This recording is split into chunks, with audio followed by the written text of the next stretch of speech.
Bienvenidas, bienvenidas, bienvenides todos a Charlas al calor del café. Bueno, pues este podcast de hoy es muy especial. Ya vamos a ir entrando en materia. ¿Cómo estás, Quique? Mi querida Verito, muy bien, muy contento de estar en un nuevo Charlas al calor del café. Sí, un nuevo episodio que son cada 15 días, no se les olvide, cada 15 días publicamos una charla sobre alguna cuestión cultural y a veces medio política y luego medio social, pero no importa. Y bueno, pues hoy vamos a tener pues una charla un poco profunda culturalmente, hablando sobre deporte, sobre el fútbol. Pero antes de eso, nada más les quiero decir que nos contacten en @charlas al calor del café, en Instagram, en TikTok, en YouTube. Si nos están viendo en YouTube, ahí pueden dejarnos un comentario y se les agradecerá enormemente su like. ¿Iniciamos, Quique, o qué hacemos? Arrancamos. Venga. Enrique Figueroa y Verónica Orihuela les damos la bienvenida a Charlas al calor del café. Charlas al calor del café. Bueno, pues el Mundial del 2026 será el primero en la historia con 48 selecciones, organizado entre tres países: México, Estados Unidos y Canadá. México, sede por tercera vez, y pues se estima que generará más de $5,000 millones en derrama económica. Pero el contexto político entre México y Estados Unidos nunca ha sido tan tenso, al mismo tiempo que tan necesario el uno para el otro. Y hoy nos acompaña Ricardo Otero, especialista en deportes con visión sociocultural, para ayudarnos a entender lo que se viene, la fiesta, las contradicciones y lo que este mundial dice de nosotros como sociedad. Bienvenido a Charlas al calor del café, Ricardo, o como yo te digo, Mac, bienvenido y gracias por acompañarnos en esta conversación. Pues vamos a llamarnos como nos llamamos, entre nosotros. Quique, Vero, qué gusto, de verdad no saben lo contento que estoy de platicar con ustedes, eh, sobre todo porque no voy a abrumar al público de charlas al calor del café con la cantidad de años que tenemos de conocernos, pero sí les podemos decir que por lo menos Quique y yo somos escuela de Vero. Nos conocimos en Concepto Radial, la estación de radio del TEC de Monterrey, Campus Ciudad de México, hace pues ya algunos años. Si lo vemos en términos de eras geológicas es poco tiempo, pero en términos de lo que vive un ser humano, la verdad es que no. Eh, y para mí es verdaderamente un privilegio que me hayan llamado para este tema, eh, y que podamos platicar del fútbol de una manera menos superficial de lo que suele ser, tratando de ver todos estos contextos que hay alrededor de un evento tan importante y que nos está afectando para bien y para mal aquí en México en nuestra vida cotidiana. Yo inclusive todavía te conozco de poquito antes, Mac. Igual y no te acuerdas, pero de Jaque, que era el periódico escolar, y antes de Concepto yo pasé por Jaque un ratito. Pero justamente háblanos de esto. O sea, antes de hablar del Mundial, quisiera que nos platicaras de dónde nos hablas, ¿no? O sea, cómo llegaste a especializarte en deportes y qué significa para ti este trabajo más allá del marcador. Pues fíjate que bien lo mencionas, ¿no? Jaque, Concepto Radial, yo entré al mismo tiempo, en 2003. Previamente en mi preparatoria también llegué a dirigir la revista de la escuela. Eh, Contar historias es algo que siempre me ha gustado, es algo que siempre me ha apasionado. Y los deportes, ¿qué les digo? Practico fútbol, bueno, practiqué fútbol, ¿no? No tiene caso decirlo en tiempo presente. Desde los 6 7 años de edad, llegué a hacerlo más o menos de forma competitiva, eh, y los deportes siempre me apasionaron, ¿no? Entonces, cuando entré a Jaque y a Concepto Radial, pues pedí la fuente de deportes y pedí la fuente sobre todo del equipo fútbol americano, que es el deporte universitario más importante que hay en México. Me la pasé bomba con los borregos salvajes, no lo voy a negar. Incluso se acordarán muy bien ustedes, nos tocó iniciar las transmisiones en concepto radial de los partidos de los borregos salvajes, un ejercicio de producción que fue totalmente nuevo para quienes estábamos en aquel momento en nuestra etapa de estudiantes. Y de ahí logré brincar al periódico Reforma. Ese fue mi primer trabajo en medios masivos. Tuve otros por ahí previamente en medios de un poco más bajo perfil, pero realmente en cancha, en la sección de deportes del periódico Reforma, fue donde empezó mi trayecto en el periodismo de deportes. A mí no me gusta decirle periodismo deportivo porque pues no somos como muy deportistas, ¿no? Sería como decirle a los periodistas de espectáculos, periodistas espectaculares. Entonces yo prefiero llamarnos periodistas de deportes, porque pues, sí, muchos de nosotros, como dicen por ahí, nos chingamos la rodilla y nos tuvimos que dedicar a esto. Otros lo hicimos también de una manera muy vocacional, pero a partir de ahí, pues he trabajado ya a lo largo de 20 años en diferentes proyectos, en diferentes medios de comunicación. Lo más reciente que hice fue coordinar la cobertura de los Juegos Olímpicos de Invierno para el área digital de TUDN, lo cual fue un trabajo que no se había hecho prácticamente en México en áreas digitales para unos Juegos Olímpicos de Invierno que son un evento que son poco conocidos aquí en México. Y pues bueno, ya tengo por ahí un proyectito para el Mundial, por lo menos apalabrado, también con TUDN, pero para eso todavía nos falta un poco. Pero sí, definitivamente aquel paso por Concepto Radial y también como le mencionabas, por la revista Jaque, Quique, pues fue determinante en el futuro profesional que tuve. Sí, con la magia del internet vamos a aparecer ahorita, ¡pum! Una foto que tengo justamente de una transmisión de los Juegos de Americano. Me acordé, no hagan caso a las canas y sobre todo a los kilos, ¿no? que han pasado. Pero bueno, ¿Qué pasó? ¿Qué vean pasó? esa foto. Nada más Está, nada más nosotros. exacto. Sí, no. En esa foto no aparece Berito, en esa foto no aparece Berito. Berito estaba corriendo de un lado a Y se otro. veía igual que ahora. Exacto, Ay, exacto, muchachos, cómo exacto, los exacto. quiero. Oye, Mac, tú como periodista y en este entorno, yo soy fanático de los deportes. A veces no sé si consumo o padezco en las transmisiones de distintos programas. Tú como periodista, ¿cómo ves el cubrir un mundial, el evento de un mundial? Porque hay algunos que literalmente, pues sí, es un show, un espectáculo, ¿no? Como también lo es a veces estas transmisiones. ¿Tú cómo lo ves como periodista? Pues hay para todo, ¿no? Creo que es válido pensar que hay gente que quiere ver más espectáculo que deporte y viceversa. Obviamente por todo lo que he visto de deportes, por los eventos que he cubierto, por mi afición al deporte. Les mencioné el fútbol desde niño, pero pocos meses después de que empecé a jugar fútbol, vi mis primeros Juegos Olímpicos, los de Seúl en el 88, y quedé atrapado ahí también. Entonces, eh, hay para todo, ¿no? Y creo que eso es algo positivo. Ya hay muchas cosas, muchas opciones de dónde elegir. Eh, Tú lo dijiste, ¿no? Yo también sufro algunas transmisiones deportivas en televisión o, bueno, en lo que llaman el mass media, ¿no?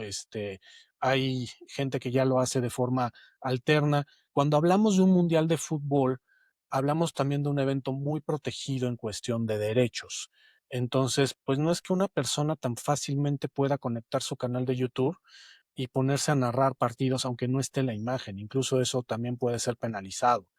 Eh, el Mundial de Fútbol es el evento deportivo que más dinero eh, hace circular, y no solamente hablo por lo que obtiene la FIFA o los organizadores, sino por lo que obtiene pues toda la gente que está involucrada, todas las organizaciones, las empresas que están involucradas en este evento. Es un evento que prácticamente cualquier persona puede encontrar algún punto de interés, incluso sin ser aficionado al fútbol. ¿Por qué? Porque hay contextos políticos, hay contextos sociales, culturales, históricos, económicos, eh, lo que ustedes digan y manden, ¿no?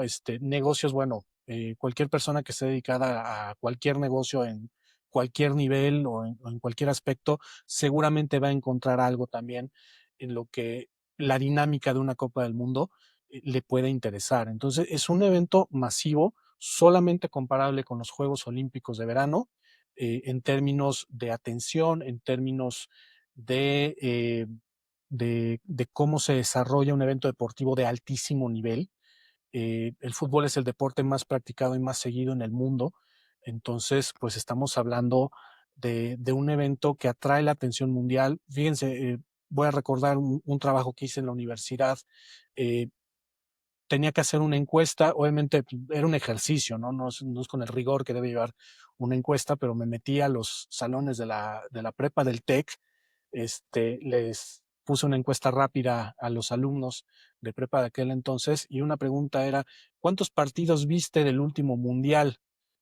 No recuerdo si fue el de Corea-Japón, seguramente fue ese, en 2002. Y pues sorpresa que prácticamente, más bien el 100% de los encuestados habían visto por lo menos pocos partidos. Y uno lo interpreta como, bueno, vieron a la selección mexicana, ¿no? Sus partidos del pasado mundial. Es decir, nos atrae a todos, incluso a los ateos futboleros. Entonces, cubrir un mundial no solamente va en lo deportivo, va también en muchos otros contextos, muchos otros aspectos de la vida cotidiana y más si somos una de las sedes, ¿no? Aun cuando solo tenemos 13 de 104 partidos, pues hay una afectación para bien y para mal para quienes estamos viviendo en las ciudades que vamos a hacer sede de este mundial. Bueno, pues, Mac, bienvenido otra vez. Y Mac, como te decimos, le decimos a Ricardo Otero, periodista de deportes, ya vamos a corregir eso. Y a mí me da, antes de seguir con el tema que viene, me da mucho gusto siempre recibirte y tener esta plática y comentar que no solo has enfocado tu vista en los deportes, sino también en temas sociales, porque todavía me acuerdo este libro sobre Ayotzinapa, Sí. creo que El Camino de las Tortugas, recuérdame, porque La travesía de las tortugas. la Sí. travesía de las tortugas, ¿no? Que era la vida de los 43 bueno, alrededor de los 43, el contexto de Ayotzinapa. Y a mí, pues eso me dio mucho gusto y por esa razón he tenido siempre pues esa idea de platicar contigo sobre estos temas que van más allá del deporte, ¿no? Siempre veo que tienes una mirada muy social. Y en ese sentido está la parte justo que comentas de la cobertura, ¿no? Este mundial, pues digamos que llega en un momento en que la explosión en redes sociales ha sido altísima. El de Qatar, pues tuvo pues ya una cobertura amplia también en redes sociales. Se dice que el 60% de menores de 35 años estuvo viendo estos eventos a través de alguna plataforma. Y ahora traes, pues, TikTok, YouTube, etcétera, ¿no? Y pues es complicado, ¿no? ¿Cómo está preparándose? ¿Cómo ves la preparación de los medios o cómo debiera ser la preparación enfocada, pues, también en estas plataformas? Porque ya la verdad el que tú decías, bueno, no puedes ponerte a narrar aunque tengas la tele apagada, pero lo hace, hay gente que lo hace, ¿no? Y hay gente que lo ve, por eso lo hace, o sea, tú ves los números de seguidores y dices: "Guau", ¿no? Entonces, alrededor de esta cobertura, ¿cómo se está preparando la gente? Y también creo que por ahí tiene que ver un tema de derechos, pero ahorita a ver si nos puedes comentar al respecto. Sí, hablar de la cobertura digital que hay en este tipo de eventos eh, ya es algo, ya es un fenómeno que tiene pues prácticamente una década ocurriendo. Eh, yo lo veo mucho en Juegos Olímpicos, que es donde más me he especializado. Desde Río 2016 ya hay un hábito de consumo. eh, Primero sí, obviamente, de las plataformas de redes sociales, ¿no? Instagram, que cada vez se ha vuelto más una plataforma orientada al video, Facebook, el caso de YouTube, que pues nos permite prácticamente tener el contenido on demand y el contenido que queremos, porque pueden haber, en el caso de unos olímpicos, 7 eventos simultáneos y tú puedes elegir ya eh, cuál evento ver a través de YouTube. En el caso de un mundial de fútbol, los eventos simultáneos son pocos, solamente en el cierre de la fase de grupos tenemos 2 partidos simultáneos del cierre de cada grupo. ¿Por qué? Por un principio deportivo de equidad, de que no haya especulación para que alguno de los equipos pues se tire a la hamaca en su último partido ya sabiendo qué necesita para clasificar. Pero vemos, por ejemplo, ya para este mundial, hay acuerdos de la FIFA con YouTube y con TikTok que los han llamado plataformas preferenciales para la transmisión de contenido. Creo que no estamos hablando del partido en vivo, ¿no? Porque creo que sí tenemos que hacer esa diferenciación, ¿no? El partido en vivo, aunque ahora va a ser por plataformas de streaming, acá en México la plataforma ViX de Televisa va a tener los 104 partidos, todos y cada uno de ellos, mientras que en televisión abierta me parece que se van a transmitir solo 32. Entonces, sí, pero también estas producciones de streaming, pues son calidad de televisión y son de una calidad de producción que es cada vez mayor, que es cada vez más compleja, una mejor calidad de imagen, una mejor calidad de sonido, eh, esto que le llaman también la inmersión. Entonces, el Mundial, creo que tratándose sobre todo de una Copa del Mundo, ver el evento en vivo va a ser muy importante, como siempre lo ha sido, ¿no? Pero también la posibilidad de tener estos contenidos preparados, los resúmenes, algunos clips, y por supuesto, lo que es la cobertura ya informativa de enviados y de lo que se hace también desde el lugar sede de cada medio de comunicación, se vuelve muy relevante. Voy a usar una frase que usa mi colega Mario Campos en uno de sus libros, la batalla por la atención. Vamos a ver una batalla muy feroz por la atención en esta Copa del Mundo, mayor que en anteriores, por supuesto, y en 2030 va a ser todavía mayor. Eh, ¿Por qué? Porque estas plataformas evolucionan también constantemente y encontramos maneras cada vez, pues no solo más sofisticadas, ¿no? Sino también más puntuales y a veces no tan buenas de captar la atención del público. No, me refiero a buenas en cuestión de calidad, ¿no? Incluso hasta de algunos estándares éticos que por ahí se vuelan, pero sí veremos una batalla por la atención en esta Copa del Mundo muy importante, pero insisto, sí con la protección que hay a se llaman los right holders, a los propietarios de los derechos de la Copa del Mundo, que en el caso de México es Televisa, y Televisa pues revende, por ejemplo, a TV Azteca la transmisión de los 32 partidos en tele abierta. ¿En serio? No sabía yo eso. Sí, pero ya en cuestión de medios digitales, creo que ahí sí Televisa tiene los derechos exclusivos y eso significa que pueden hacer uso de cualquier imagen relacionada al evento deportivo. ¿Qué pasa con los demás? Pues los demás tienen que ponerse creativos. Y lo digo con conocimiento de causa porque me ha tocado trabajar en medios, incluso medios muy grandes, que no tienen los derechos. Trabajé varios años para Univisión antes de que se formalizara esta fusión con Televisa para formar TUDN, y en Univisión no tuvimos los derechos del Mundial de Rusia 2018. Me tocó ir a Rusia. Entonces, a ver, tienes que ir, pero pues no puedes pasar imágenes de los partidos, no puedes pasar ni siquiera imágenes del estadio atrás de ti. Wow. Entonces, ¿cómo te pones creativo, no? ¿Cómo haces una cobertura diferente? Que, a ver, sabes que no vas a ganar la batalla en los partidos, eso ya es una batalla perdida, pero ¿cómo puedes ganar la atención en todo lo demás que hay alrededor del evento? Y se pueden hacer Claro. cosas muy, pero muy creativas. Entonces, yo lo llamaría así, ¿no? Como le llamó Mario Campos en su libro, es el mundial en términos de la comunicación de los medios, es la batalla por la atención. Incluso utilizaría la palabra guerra, ¿no? Para ponerlo un poquito más dramático y más acorde a lo que va a ser esto. Van a ser No, y para actualizarnos, ¿no? Pero bueno. Ya, oye, qué interesante esta parte, y fíjate, porque la pregunta a la que iba era el tema de los, influencers, ¿no? Ujú, Yo, mira, hay un punto en redes sociales que tiene que ver mucho con la creatividad.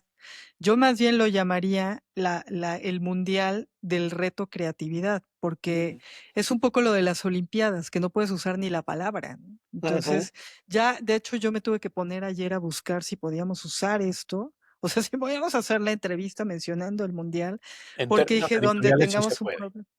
Sí, sí, sí, ¿no?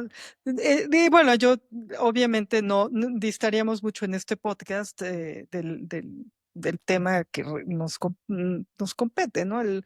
Pero bueno, el punto aquí es, ¿cómo son vistos, pues, desde o sea, cómo crees que sean vistos desde la organización y sobre todo desde quien lleva la comunicación, los influencers? Porque los influencers, pues, para empezar, ya los estás viendo en los medios grandes, ¿no? Por medios grandes hablo de cobertura grande y me refiero, pues, a los medios masivos de comunicación, ¿no? Entonces, ¿estos qué papel juegan, estos famosos influencers?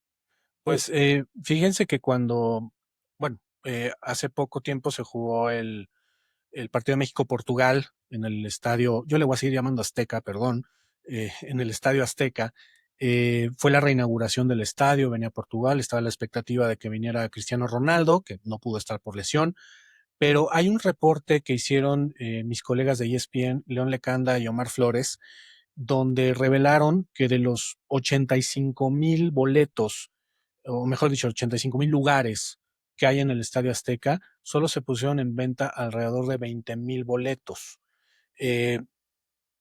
De ahí quitamos obviamente la parte de palcos, plateas, que también cuentan esos 85,000. Fueron más de 50,000 boletos que no se pusieron en venta por compromisos de los organizadores. ¿Qué significa compromisos de los organizadores? Pues a ellos no les quisieron revelar exactamente qué significa esto, pero pues estamos hablando de patrocinadores, seguramente empleados de patrocinadores y por supuesto lo que las marcas usan a través de los influencers para poder posicionarse. Eh, Sé que el mundo no gira alrededor de mí, pero en un ejercicio muy básico de estar observando en mis redes sociales a la gente que conozco, que obviamente pues conozco muchos colegas, algunos influencers, gente que trabaja en medios de comunicación masivos, como dices, Bere, que también hacen labores de influencer. Yo solamente vi a una persona conocida mía que fue al estadio y que no cumplía con estos parámetros de ser empleado de algún patrocinador o de algún organizador de este partido o ser un influencer que entró gracias a una marca, a una empresa que tiene algún acuerdo con la Federación Mexicana de Fútbol. Entonces, de repente mi Instagram, las historias empezaron a llenar de amigos míos que iban que estuvieron dentro del estadio, pero gracias, marca fulana de tal, por esta experiencia, o sea, cosas de esas que dices, pues no se ven tan naturales. Digo, qué padre por ellos y no deja de ser una chamba, ¿no? O sea, no nos vamos a poner puristas para nada en ese sentido, pero el evento estuvo muy poco abierto al público en general. ¿Qué va a pasar con el Mundial? La realidad es que no sé qué tanto va a ocurrir esto en la Copa del Mundo. Seguramente va a ocurrir. La escasez que ha habido de boletos a la venta ha sido, yo la catalogaría de alarmante, porque son aproximadamente 7,5 millones de lugares disponibles para todos los partidos del Mundial. De lejos va a ser el Mundial con más público en la historia, pero de lejos, ¿no? Y no solamente por el gran número de partidos que va a haber, el mayor de la historia, sino también porque son estadios muy grandes, ¿no? Creo que el Akron de Guadalajara, que tiene capacidad para 45,000, es el más pequeño de todos. O el de Toronto también anda por ahí. Fuera de eso, son estadios de aproximadamente, yo creo que unos 60,000 aficionados en promedio. Eh, ¿Qué tanta entrada va a haber para influencers? Pues no lo sabemos porque también está muy acotada la publicidad dentro de las sedes de competencia, de los estadios en este caso. Entonces, ahí sí les tengo que decir, desconozco cuál es el marco legal, ¿no?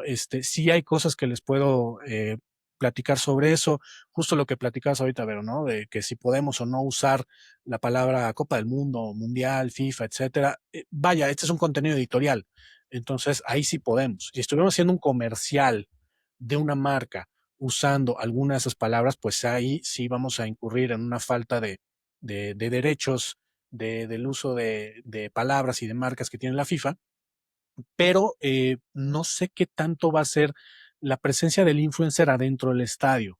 Afuera es muy probable que sí se haga. Y aquí les digo con conocimiento de causa, no fue una labor de influencer la que hizo hace 8 años en Rusia, pero sí, eh, al no ser miembro de un right holder, yo trabajaba para Univision y los derechos los tenía Telemundo en Estados Unidos, pues si hacía algún Vox Populi, por ejemplo, afuera del estadio, no podía ser con el estadio de fondo, tenía que apuntar con la cámara hacia el otro lado.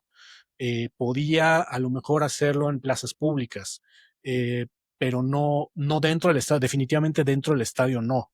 Si entraba un partido, pues no tenía de otra más que ver el partido y se acabó para eso, ¿no? No podía grabar una imagen o si lo hacía, pues era para la egoteca, no era para que se publicara en mi medio de comunicación y para que se quedara ahí en mi teléfono celular como un recuerdo de lo que pasó.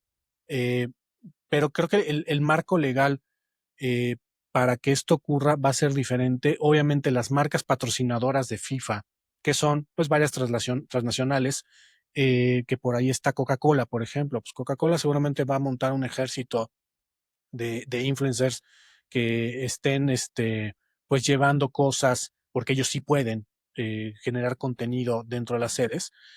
Pero no sé, por ejemplo, hablando de un socio de la Federación Mexicana de Fútbol, pero no de FIFA, no sé si esto se pueda, ¿no? Entonces, eso creo que es algo que vamos a tener que observar. Insisto, mi pronóstico, por así decirlo, es que no va a ser un alarde tan grande como el que vimos en este partido en el Estadio Azteca, pero sí, obviamente, el influencer marketing va a tener también un peso dentro del posicionamiento de las marcas que se van a subir al barco de este mundial. Oye, Mac, mencionas varias cosas que se nos ocurren como 4000 preguntas al respecto. Por cierto, yo le voy a decir Estadio Guillermo Cañedo. Ah, no es cierto. Por poco nos Bueno, acordamos de eso, ¿eh? y lo tuvo, ¿no? Y sí yo me acuerdo Hasta que tenía veía la. los partidos de mi glorioso Cruz Azul y Sí, decía, el no sé, cuando ¿eh? jugaba creo que con el América, desde el estadio Guillermo Cañedo, y a mí Guillermo me daba Cañedo. una Y tenían ahí curiosidad. algunos letreros que decían eso para que. Pero bueno, así le voy a decir nada más de cariño para recordarlo. Esos bellos momentos. Pero bueno, Mac, mencionas varias cosas. Solamente una duda antes de hacerte la siguiente pregunta. ¿Los influencers sí tienen mejores sitios en el Estadio Azteca? ¿No? Porque los periodistas ya los mandaron ahí en la esquina más lejana del estadio. Es cierto, ¿no? Pues no he vuelto al Estadio Azteca Mm, desde su remodelación. La zona de prensa que había antes ya era algo incómoda. De hecho, vaya, el estadio en la zona alta es muy empinado, tiene una pendiente muy ujú. pronunciada. Ahí se montó la zona de prensa hace varios años de forma improvisada. Creo que no quedó muy lejos de ahí, por lo menos lo que yo alcancé a observar en la televisión es que no estaba muy lejos de ahí. No es algo raro, y te lo puedo decir porque he cubierto eventos en Estados Unidos donde te mandan a la galera Ujú, como reportero o como miembro de la prensa. Me ujú. tocó un Super Bowl en Houston, donde de verdad estábamos en las últimas filas. Y cuando lo analizas fríamente, en lugar de decir, bueno, es que qué maltrato, pues no, o sea, a ti te están dando un lugar, están cediendo un lugar, eh, sí, para tu trabajo, por supuesto, mientras hay personas que están pagando miles de dólares, más o menos a la Claro. misma altura a la que tú estás, para poder ver el partido. Ujú. Entonces, no es algo raro que pongan zonas de prensa en lugares, en zonas más altas de los estadios. Eh, Espero que por lo menos ya la zona esté más cómoda, porque vaya, el simple acceso para un reportero, pues imagínate, si has estado en la zona alta del Estadio Azteca, pues los lugares son reducidos. Ahora móntale un Ujú. escritorio. Sí. Y cables y todo lo que requieres para conectar tu equipo, es complicado, ¿no? Entonces, yo quiero pensar que la remodelación del estadio tuvo en cuenta eso, pero no puedo hablar en primera persona y decirte que lo he comprobado. Claro, no, digo, yo lo menciono porque, y lo conecto un poco con el mundo del cine, porque sí, y es un tema que podría tener otro episodio, ¿no? El trato que tienen los influencers, por ejemplo, yo a ellos no los veo en las cabinas de prensa, sino que yo los veo a ellos en cancha. Bueno, no, o sea, no en cancha, sino, bueno, inclusive hasta en cancha, ¿no? O sea, Es los hasta en pasan cancha, sí. antes para, Ujú. ajá, y luego en sitios preferenciales o en palcos, ¿no? Y que bueno, también, digo, en cine, en el mundo del cine también hay periodismo que se queja de ello. Y bueno, al final hay una lógica de negocio, o sea, es el negocio de estas personas y pues pueden hacer lo que se les dé la regalada gana. Básicamente. Es su dinero, ¿no? Entonces, pues sí, es un tema. Pero bueno, quería comentar un poco con esto porque está la inteligencia artificial, está también la desinformación, están estos intereses en donde pues sí, son válidos los negocios y quieren decirte lo que quieren decir, pero pues pasó en el México-Portugal, pues ya había gente que se estaba quejando, inclusive en toda la parte previa de la remodelación del Estadio Azteca, en Santa Úrsula ha habido muchas protestas y eso no se está informando, ¿no? O sea, eso está pasando como en un segundo, tercer plano. ¿Cómo ves estas nuevas, pues sí, el contexto tan complejo en el que está ahora la información? Fíjate que la primera vez que tomé un taller de fact-checking, de verificación de información, me llamó la atención que no se tocaba ningún tema deportivo, todo estaba orientado a temas políticos principalmente y sociales, por ahí, justo en la presentación del curso lancé una pregunta donde decía, oigan, y pues los deportes no merecerían también ser objeto de fact-checking. Palabras más, palabras menos, la respuesta que me dieron fue, los deportes no son importantes. Así que, ¿para qué lo hacemos? Y yo, bueno, ¿no? Ok. Pero justo lo que mencionas, yo me he enterado principalmente a través de posteos en redes sociales lo que está pasando en Santa Úrsula, ¿no? Por ahí hubo mucha resistencia de un sector de la colonia para el paso de una línea de trolebús, ¿no? Que creo que finalmente ya abrió, pero aquí también justamente entra la parte de, bueno, la desinformación a veces parte de la falta de contextos, ¿no? Entonces, cuando empiezas a analizar quiénes son las personas que se están quejando del trolebús, pues empieza a darte cuenta que son o los choferes o los familiares de los choferes de las rutas de combis, de autobuses que pasan por esa zona, ¿no? Y que conozco esa zona bien porque pues yo viví mucho tiempo en la zona de Cuemanco y la ruta del Metro Universidad que pasa por Santa Úrsula la tomaba muchas veces, ¿no? Entonces, pero vaya, eso es algo que yo sé, ¿no? Que no todo mundo sabe. En términos de inteligencia artificial, pues creo que no, es un problema que no es diferente al resto de la información que consumimos diariamente. Hoy en día ya se tiene que hacer un esfuerzo extra e incluso haciendo ese esfuerzo no se sabe si la información que estás consumiendo es real, si viene de una herramienta de inteligencia artificial o si es simple y llanamente desinformación que alguien está queriendo sembrar. Eh, Vaya, cuando hablamos de un evento deportivo en vivo, como es un mundial, pues la información deportiva ya está, ¿no? O sea, los resultados son, son incuestionables, ¿no? Es información pura la que vamos a recibir viendo los partidos y sabiendo los resultados del mundial. Cuando hablamos de los contextos que hay alrededor de la Copa del Mundo, pues ahí sí, y sobre todo como sede, es donde podemos tener ya el derecho a dudar ciertas cosas que estamos viendo, ¿no?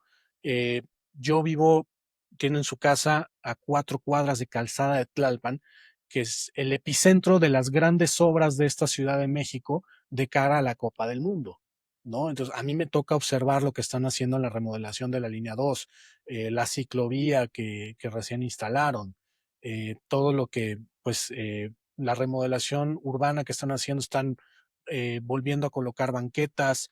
Tengo un parque a media cuadra que por el amor de Dios están remodelando y no tenían ni un año que lo habían remodelado, ¿no? Entonces, pero esas son cosas que yo tengo el privilegio de observar, ¿no? Que a lo mejor una persona que vive en Iztapalapa, en Azcapotzalco, en la Gustavo Amadero, que están un poco alejados de esta zona, no lo están observando y que a lo mejor no les impacta tanto en su vida cotidiana como me impacta a mí, pero pues el día que tengan que venir por esta zona, a lo mejor van a enfrentar algún problema para acceder a una estación del metro, aquí en la línea 2. O a lo mejor pues tienen que venir a un lugar y resulta que la calle se está remodelando. En fin, la información que vemos hoy en día muchas veces ya tiene que ser corroborada por vista propia, ¿no? Ahora, cuando hablamos, por ejemplo, de la colonia de Santa Úrsula, bueno, mencioné el tema del trolebús, pero hay temas más delicados, ¿no? Hay un tema de acceso al agua del que se está quejando la población de Santa Úrsula, que es la que está aledaña al estadio. Ahí ya estamos hablando de algo verdaderamente grave. Eh, el Estadio Azteca, de hecho, su proyecto inicial de remodelación incluía un hotel, un centro comercial, una remodelación del estadio todavía mayor de la que finalmente ocurrió y que no procedió por quejas de los vecinos durante el gobierno de Claudia Sheinbaum como jefa de gobierno. Pues eh, entonces, creo que cuando hablamos de desinformación, no va a pasar con lo deportivo, va a pasar con todo lo demás y entramos también a estos intereses, ¿no? Ahora, si hablamos de intereses de marketing, como lo decías, Kike, eh, pues el negocio, ¿no? Ellos ponen a sus influencers en el lugar que quieran, sí es verdad, ellos entran en una suerte más de aficionado, bueno, mejor dicho, totalmente aficionado en lugar de representante de prensa, ellos no van a hacer labor de prensa. Eh, no sabemos realmente si hay alguna información que esté siendo sembrada, información falsa, que favorezca los intereses de las marcas, de las empresas que están asociadas al mundial, la realidad es que no lo sabemos. Yo en este momento no te podría decir, es que tal marca está haciendo esto.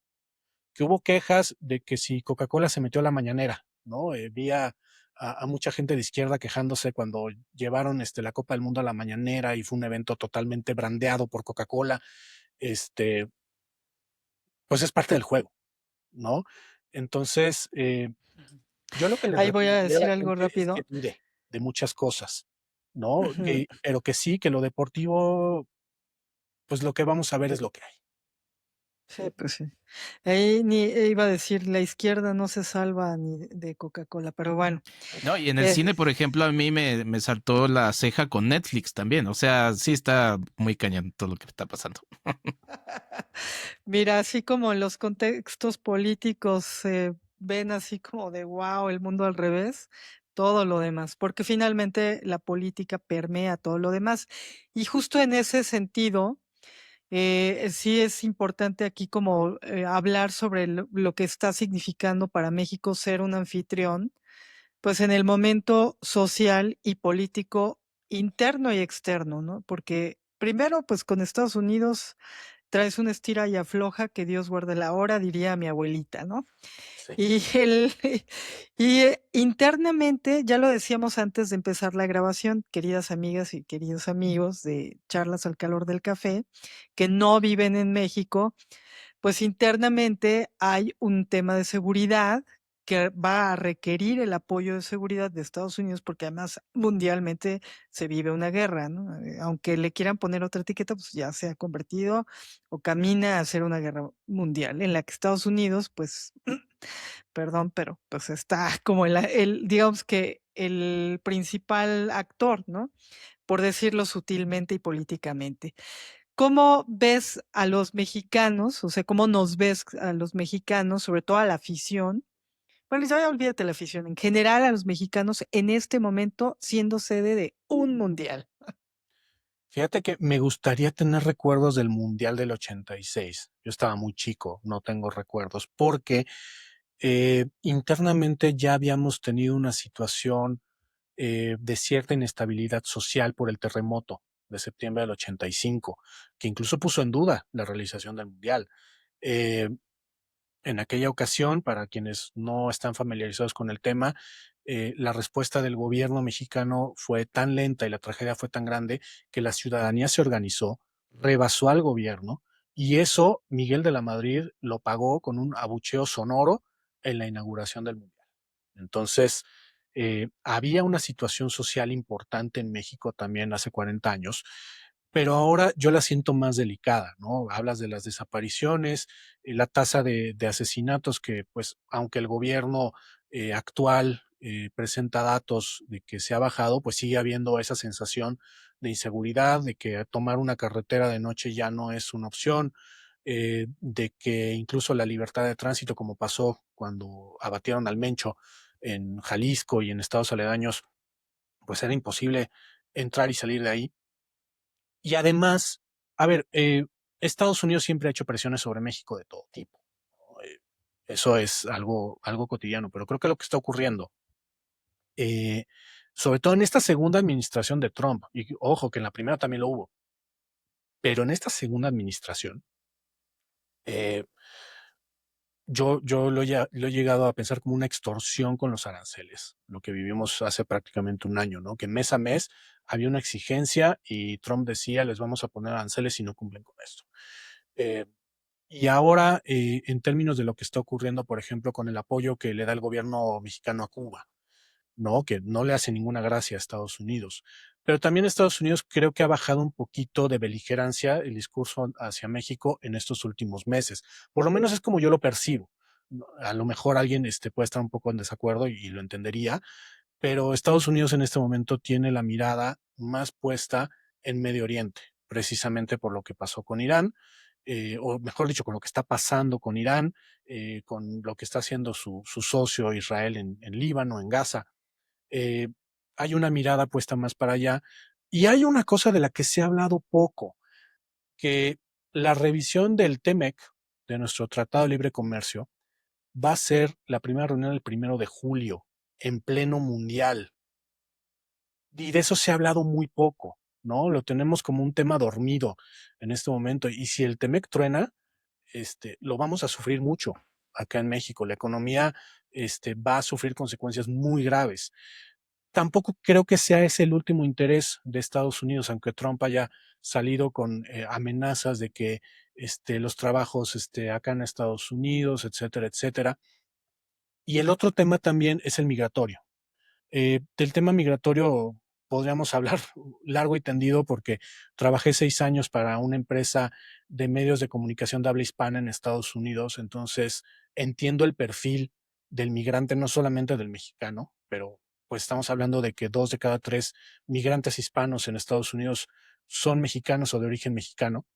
Eh, y eso obviamente trae otros contextos de otra naturaleza, ¿no? Existe el temor de que pues muchos mexicanos puedan ser arrestados por ICE en redadas durante el Mundial. A mí francamente me cuesta un poco de trabajo pensar que en la realidad eso vaya a ocurrir porque no es del interés de nadie generar ese tipo de miedo en un evento como este. Pero ya el hecho de que la gente piense que eso pueda ocurrir también es algo grave. Eh, Pensando en que somos sede de un mundial o cosede de un mundial, que tenemos el 12.5% del mundial eh, y que el 75% lo tiene nuestro vecino, que de repente nos quiere tener con el puño en el cuello, pues por supuesto que es una presión política que vamos a tener siempre. El tema de la seguridad en los estadios, ya lo vimos en el México contra Portugal, van a haber operativos de seguridad importantes alrededor de los estadios, no es algo nuevo en eventos de este tipo, incluso tal vez lo de la seguridad sí un poco en México, pero estos operativos de estaciona tu coche en otro lado y un camioncito te va a llevar al estadio, eso ya ocurre en partidos de la NFL aquí en México, eh, pero sí vamos a ver cosas a las que no estamos acostumbrados, desde las cosas más básicas. Entonces, yo lo que le diría a la gente es, vayan con tranquilidad a sus partidos del Mundial, váyanse con tiempo, les van a revisar todo, no lleven cosas que no necesitan y mi preocupación va más por el lado de los migrantes y va más también por el lado de que este Mundial se convierta en en una forma de tapar realidades que estamos teniendo muy complicadas. Por ahí ya hemos tenido avisos de que pueden haber manifestaciones durante el Mundial, por ejemplo, de transportistas, de madres buscadoras. Y en ese sentido, yo le recomendaría a la gente, no he ido a esta exposición, se ve interesante, la acaban de abrir hace poco en el Centro Cultural Universitario de Tlatelolco, sobre el sports washing, ¿no? El sports washing son tácticas que utilizan principalmente los gobiernos para, a través del deporte, lograr una mejor imagen y tapar pues ciertas realidades oscuras que ocurren. Eh, Vamos, México no es que sea un caso dramático, ¿no? Pero el sports washing que usó eh, Rusia la década pasada para tapar su dopaje de Estado y las políticas de Vladimir Putin mediante la organización de un montón de eventos deportivos, Mundial de Fútbol, Juegos Olímpicos de Invierno, Gran Premio de la Fórmula 1, diferentes campeonatos mundiales. China también lo hizo un poquito antes de Rusia y ahora a quien estamos viendo hacerlo principalmente a nivel mundial es Arabia Saudita y Estados Unidos está empezando a caer ya también en eso. Les recomiendo esta exposición. Como les digo, según recuerdo, apenas a finales de marzo se abrió. Creo que nos puede dar una idea también de lo que una Copa del Mundo puede generar cuando está mal administrada en términos de comunicación, o bueno, mal administrada en términos sociales, ¿no? Y bien administrada en términos de los objetivos que tienen estos regímenes, ¿no? Hay muchas exposiciones alrededor del Mundial, muchas, y con tonos muy propositivos, que por supuesto también les recomiendo buscarlas e ir, pero creo que también necesitamos ver un poquito ese lado de la moneda para saber si el gobierno mexicano está buscando generar un, una forma de ocultar estos problemas que nos están aquejando día a día a la población. Bueno, el mundial se pactó con Peña Nieto, entonces yo no tengo ni la menor duda de eso. El mundial del 86 porque yo tenía más o menos 13 años en esa época, 13 o 14, ya pueden ustedes hacer sus cuentas, pero el tema es que el del 86 traía no solo el tema, ¿cómo se dice? El tema del terremoto, que desde luego es mundialmente lo más sabido, sino el tema político mexicano. Ya, pues por supuesto que el PRI llevaba muchos años en México y seguía con esa hegemonía. Entonces, ya de suyo era complicado. Entonces, siempre, para mí, no hay la menor duda de que por lo menos en este país, y yo creo que en varios, ya acabas de comentar Rusia, este tipo de eventos son utilizados para lavar la imagen de los gobiernos, ¿no? Entonces, bueno, y otra cosa que quería comentar, nada más para cerrar este tema que tiene que ver con cómo vamos a vivir los mexicanos el mundial, está la parte de migratoria hacia México. A ver, estamos en guerra o está en guerra, yo diría que Trump, porque ni siquiera todo Estados Unidos, ¿no? Y Netanyahu, con Irán y, bueno, una serie de situaciones que ya sabemos. Eso, el paso a Estados Unidos le preocupa toda la vida a México, ¿no? O sea, ¿cómo van a llegar? Y el pretexto de Trump ha sido que nosotros les llevamos las drogas, las no sé qué, olvidándose de quién pone las armas, ¿no?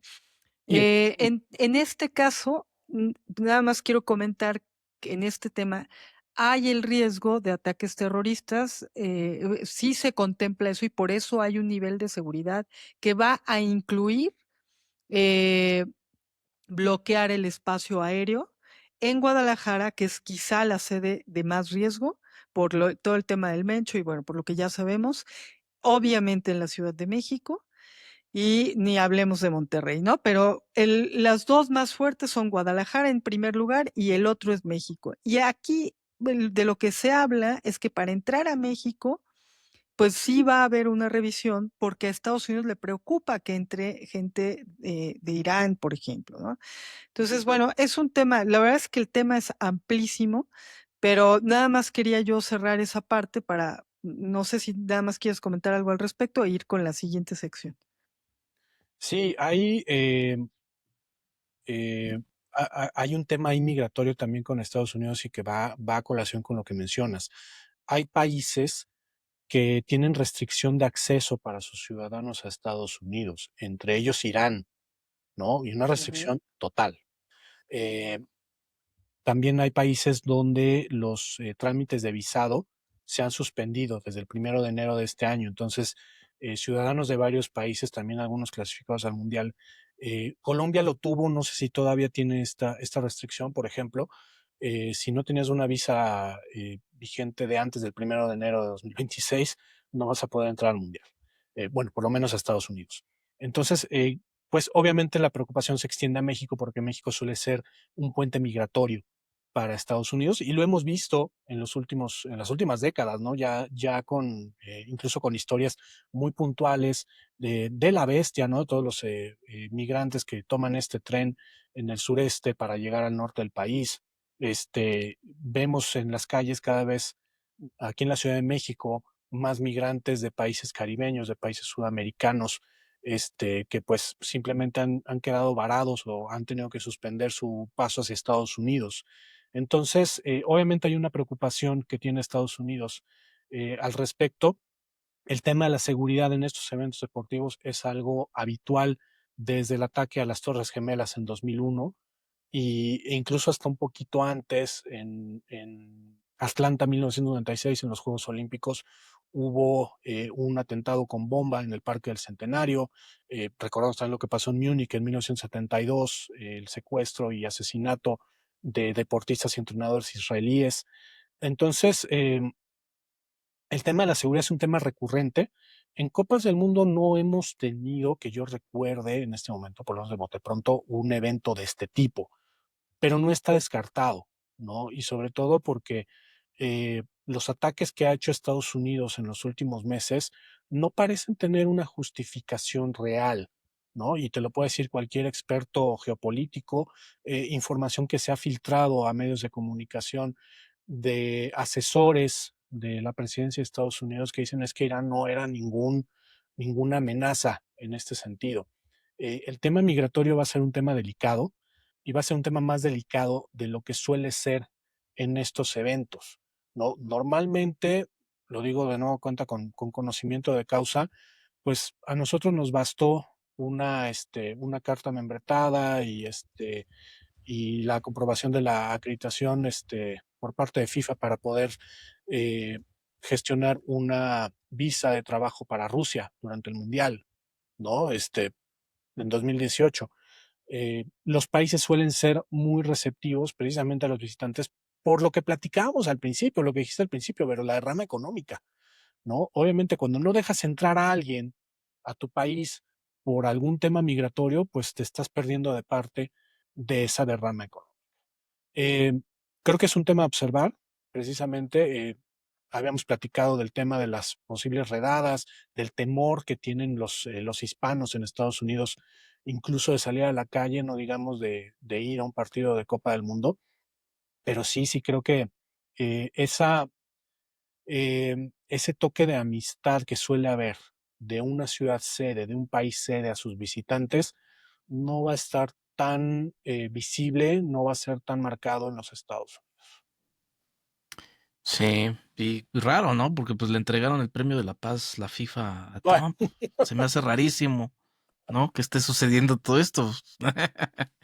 Oye, Mac, hablas de muchas cosas y digo nada más por sumar esto de lavado de imagen, pues a nivel histórico, pues ya que decías Tlatelolco, los Juegos Olímpicos también sí, claro. entraron en ese juego de modernidad y de un nuevo mensaje de México entrando en el Concierto de las Naciones y 1930 y ¿qué fue? 36 con Berlín, ¿no? 36. Con Hitler Sí. ahí, que además, pues bueno, en fin, o sea, es algo que tiene muchísimo tiempo.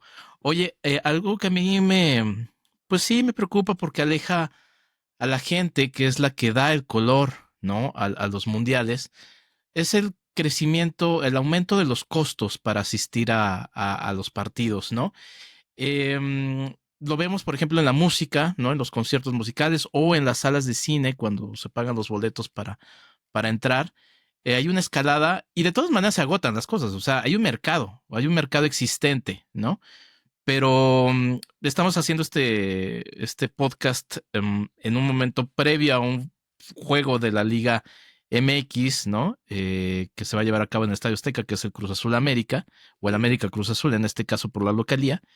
Y ya veía yo anuncios de los boletos para el estacionamiento que estaban por ahí de los mil pesos. O sea, ya estamos viendo, o sea, después de esto ya se va a normalizar que los costos hayan, ya de por sí son altos, escalen todavía más, como con esto de, bueno, como ya tuvieron su mundial, pues ya vean más o menos cómo les va a ir pegando el tema. Lo veíamos también en el México-Portugal con el costo de las cervezas, la comida.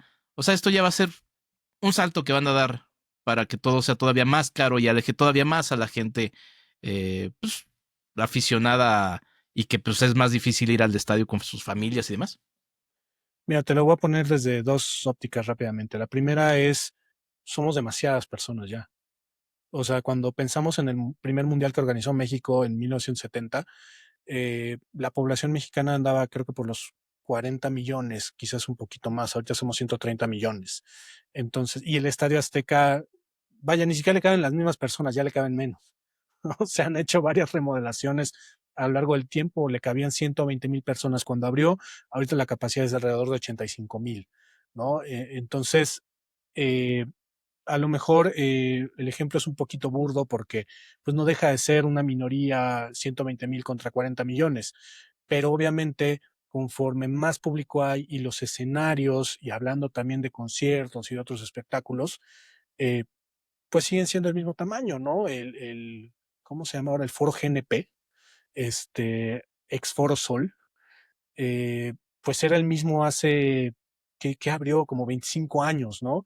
Quizás un poquito más que lo que es ahora, pero la población ha crecido muchísimo más, entonces vemos boletos para Shakira a precios exorbitantes. Incluso cuando Shakira ya perdí la cuenta de cuántos conciertos ha dado en su última gira aquí en México. Y lo mismo pasa con el fútbol, ¿no? Esa es una óptica. La otra es la lógica de mercado, de la oferta y demanda, ¿no?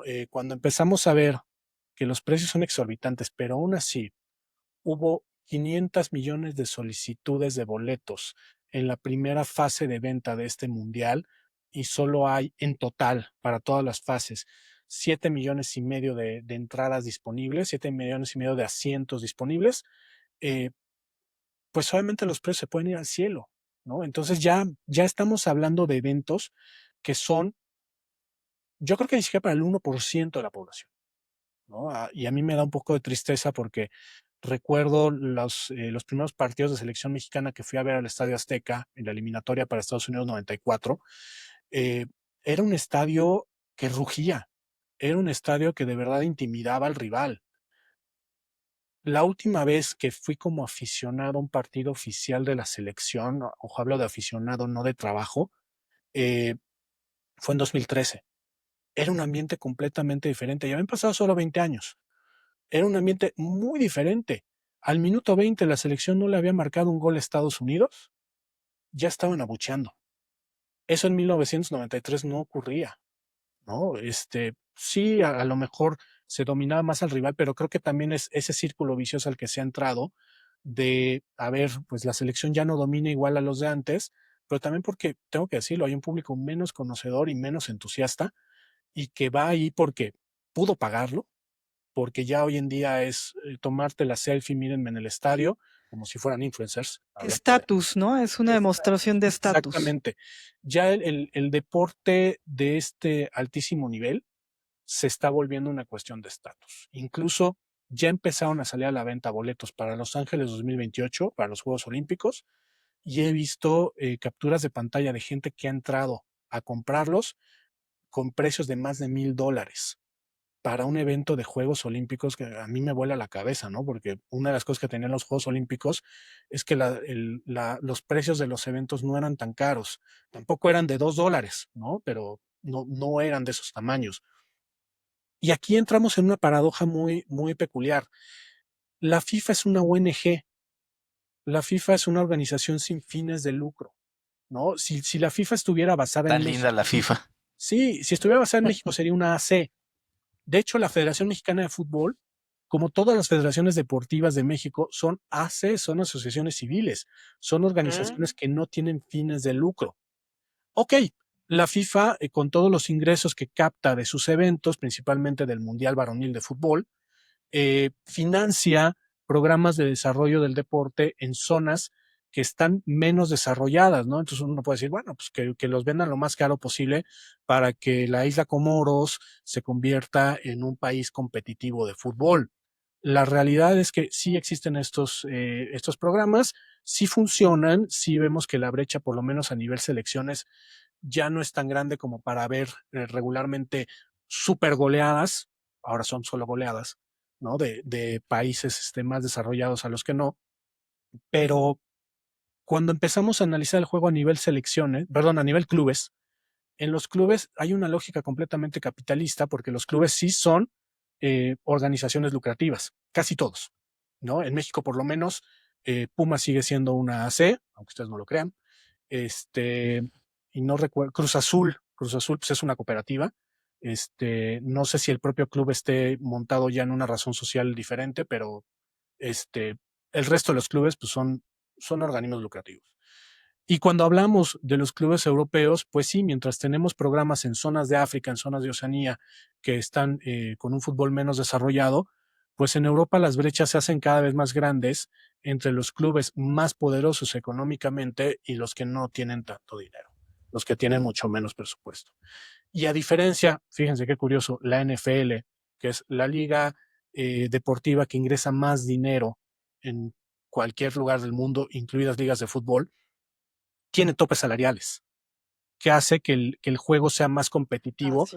y que no tengas a un grupo de dos clubes que desde hace 40 años se han repartido el 90-95% de los títulos, como ocurre en España con el Real Madrid y el Barcelona, ¿no? Entonces, creo que a la FIFA también le falta entender que sí, o sea, financia tus programas y cóbrale un ojo de la cara y un riñón al aficionado que va a ver un Jordania contra Argelia, pero no sirve de mucho si el fútbol de clubes, que es el que alimenta a las selecciones, no se rige también bajo una lógica de competencia deportiva, o que por lo menos sea una competencia. A ver, que lo ganen el Madrid y el Barcelona, va, pero que les cueste trabajo, ¿no? Que no veamos de repente ventajas de 10, 15, 20 puntos sobre los siguientes equipos al final de la temporada. Eh, Creo que al fútbol le hace falta entrar en una lógica más de competencia deportiva que de competencia económica, porque la competencia económica ya la tiene asegurada. No creo que haya un, eh, por ejemplo, si en la música habláramos de que cada género musical sea un deporte, yo no creo que haya un género musical en este momento que arrastre tanto como el fútbol en los deportes. No creo que haya un espectáculo deportivo que genere tal nivel de identidad, o mejor dicho, un espectáculo de lo que sea, como lo hace el fútbol. Y sin embargo, lo que está ocurriendo conforme va pasando el tiempo y cada día se hace más grande es esa brecha entre los países y entre los clubes poderosos, aun cuando la FIFA sí reparta todo su dinero, ¿no? Sí lo hace, ¿no? Tampoco vamos a ponernos sospechosistas, no tenemos ahorita un, un indicio que nos diga que la FIFA desvía el dinero como lo hacía hace 10 años, ¿no? En la presidencia anterior. Pero también la realidad es que esa lógica económica está empezando a alejar a la gente. Y si la táctica de la FIFA para lograr que el público se vuelva a emocionar con el fútbol va también por el lado de los influencers, creo que están errando la táctica.